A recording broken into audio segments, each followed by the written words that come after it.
Blessings, blessings, beautiful beings. It is day 10, topic 10 of 10. What a beautiful 10 days it's been. And this is for you. If you are committed to the light, to your highest potential, then this video is for you. If you've been trapped in your own mind and your own patterns and your own conditions, this video is for you. This is about the part of ourselves that we disown because we carry so much shame. We make ourselves so wrong, and society makes all these parts of us wrong, and sometimes rightly so in law, but we carry the shame and hide this.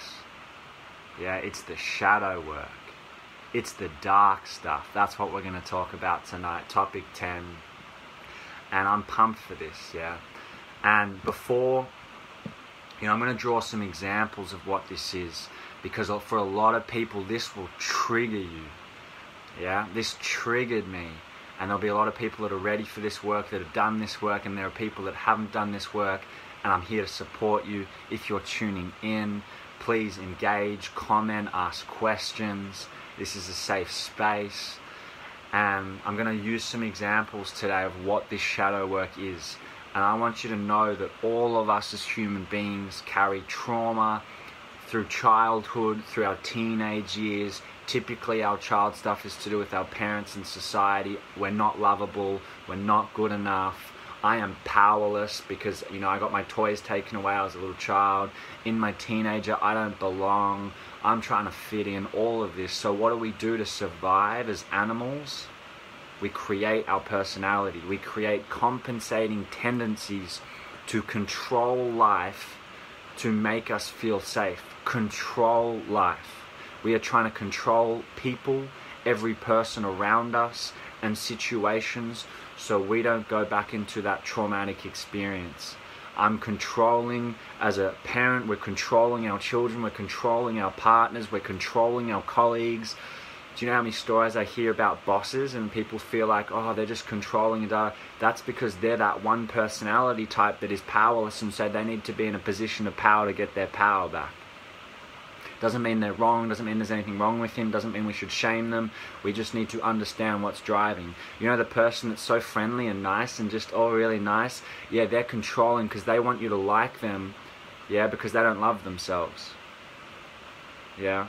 And then there's the people that everyone, I want you to just take this in, let this land. We are all controlling and manipulating situations, ourselves and our lives, to get what we want, to get our needs. And we are owned by these conditions until we do the shadow work to free ourselves and to free all the people in our community from this work. So here's an example, yeah. This is for people that are in the not-for-profit sector, or here to serve the world, or really are just really generous and giving. Yeah, I want you to look underneath that. Why are you doing that? Why are you giving so much? So you can get validation to feel worthy because you're not good enough, right? And so before anyone here, as ourselves, we can save the planet. Before we focus on saving the planet, maybe we need to focus on saving ourselves first. Because there is a syndrome going through the not-for-profit sector, and it is the savior mask. I'm here to help society. I'm here to save people. And all this talk about Bill Gates, I know a lot of people love to get on that, right?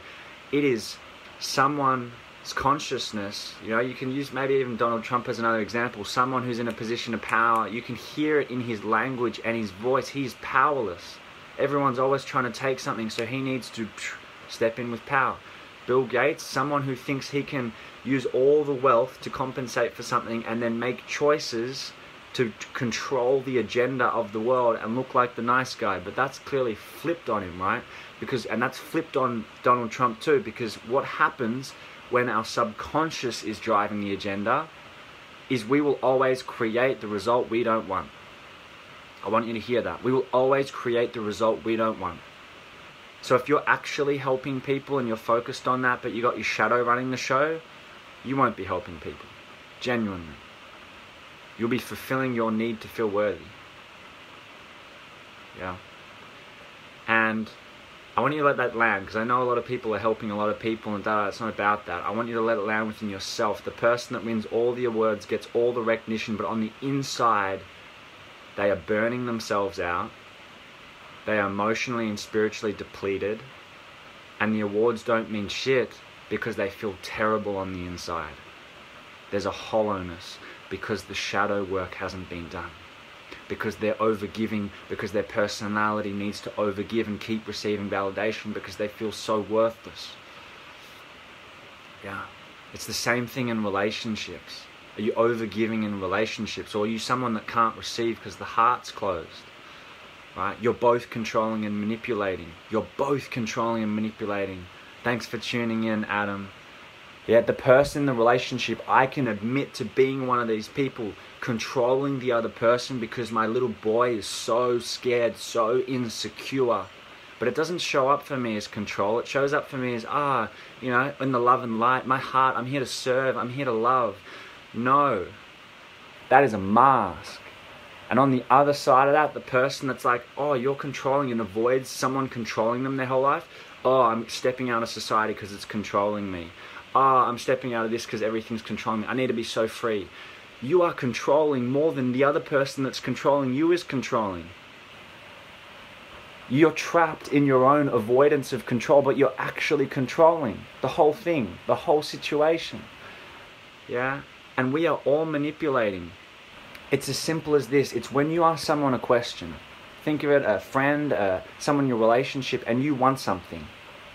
Yeah, let's say you want them to give you a massage. Do you come in, you're like, hey, I just want to, you know, can you please give me a massage? Manipulation. Or you ask for something, but then your behavior after is like, they didn't give me what I wanted, I'm going to take away the love. Manipulation. And you have to think of it, have compassion for ourselves. It's because we're in the consciousness of little boys and girls who didn't get their ice cream. We learnt the behavior when we were a little boy and little girl. What happens when a little boy or girl doesn't get their ice cream? It's all different. Does that person have the personality to throw a tantrum? Yeah, well, the 30-year-olds and 40-year-olds and 50-year-olds are still playing out the same behavior. It just looks very different. I'm sure you've all seen a 30, 40-year-old, 50-year-old throw a tantrum. It just looks a little bit different. Manipulation and control.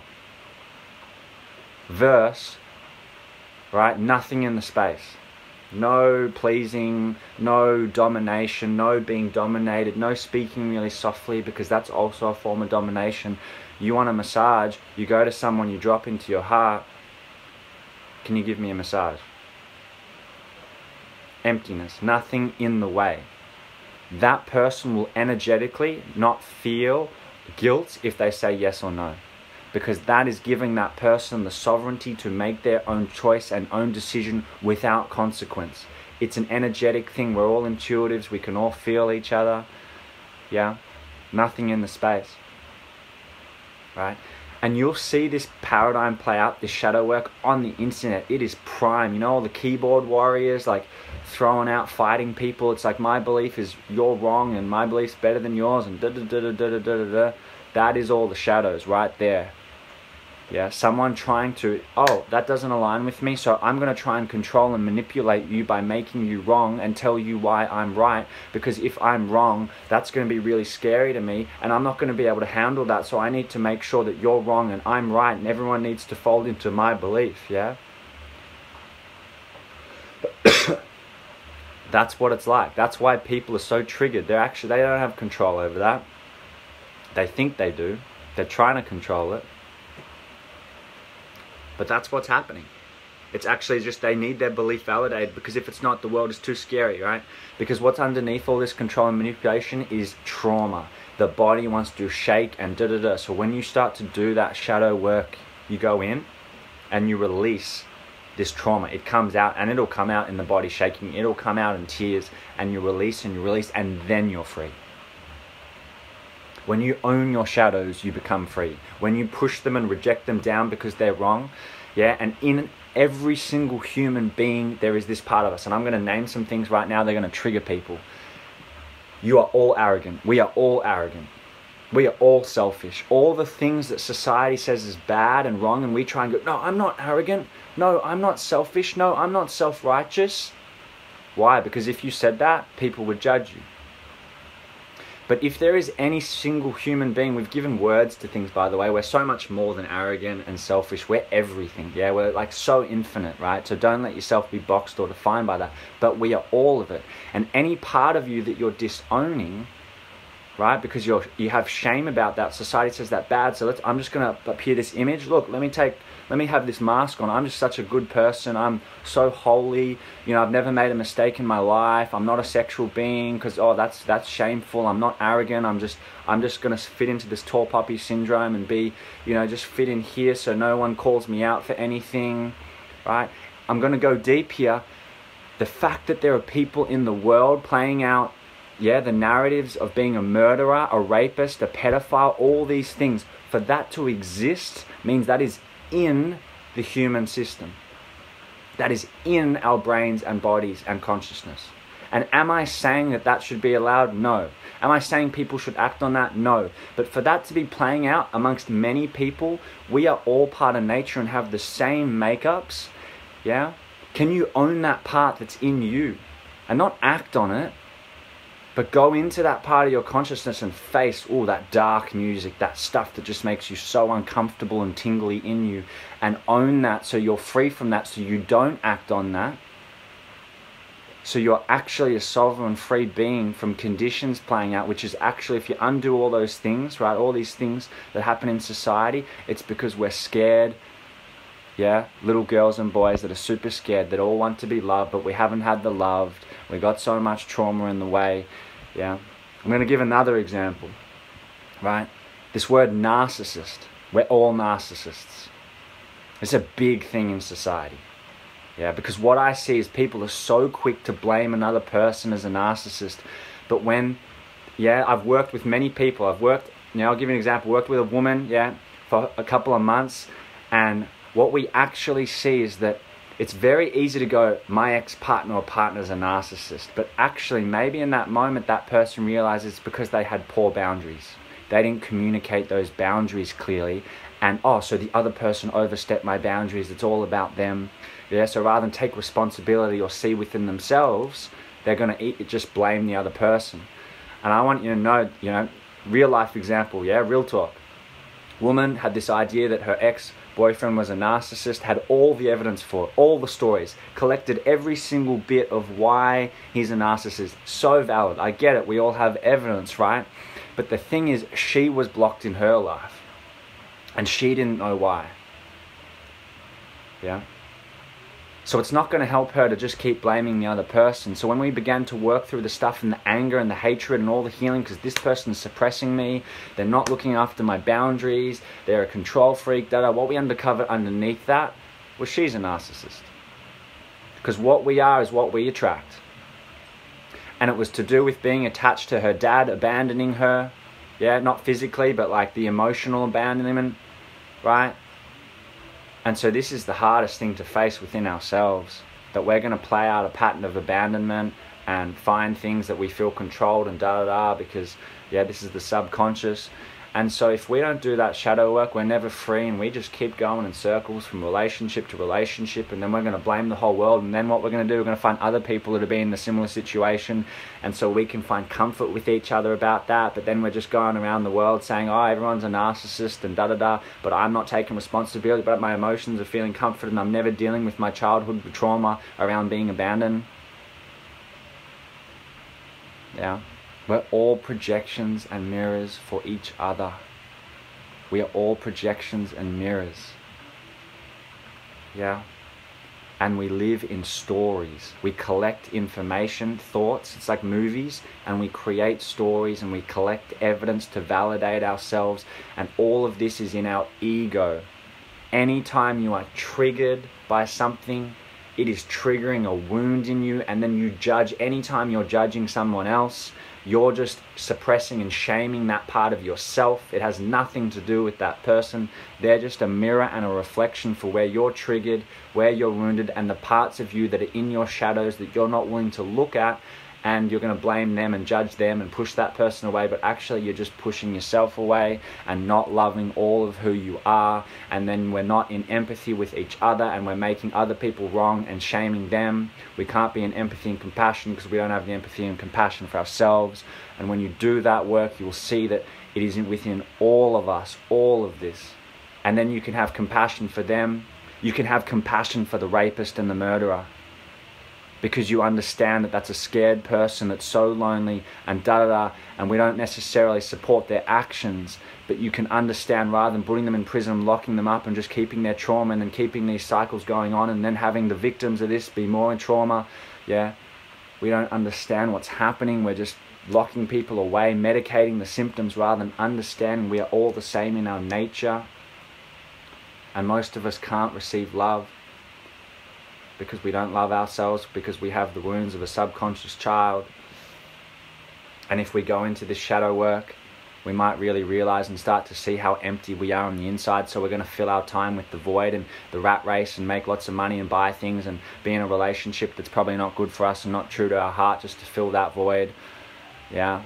And then lack compassion and make heaps of people wrong outside of ourselves because we're feeling empty in our heart and just suppressed, and our soul and spirit isn't coming through because we're in high stress. And when we're in high stress, we're in our ego, and on the spectrum of ego to spirit, yeah, those cosmic experiences, maybe plant medicine, but you can access that in your normal day life. But we're not in that because we're in stress, because our bodies are in trauma and survival, and so the brain's activated and we can't get out of it. So true. We're a mirror out things in the world. Roseanne, thank you. We are. Everyone's a mirror. Everyone is a mirror. The person that brings out the best in me is a mirror. The person that triggers the crap out of me, they are a gift. They are a gift. When they trigger me, I go right in there and I do that work, because that's a part of me I'm disowning. Yeah, the triggers are our greatest gifts to do the shadow work. You need to own all parts of ourselves and stop making people wrong. Stop judging people because you're actually just judging yourself. It has nothing to do with the other person. Nothing. Absolutely nothing. They're just a mirror for your own consciousness and reflection. Yeah. And when we stop being so scared of each other, because we all fear rejection and being left out and thing, we'll all be able to speak truth. And the shadow work, I'll tell you what, it is gnarly.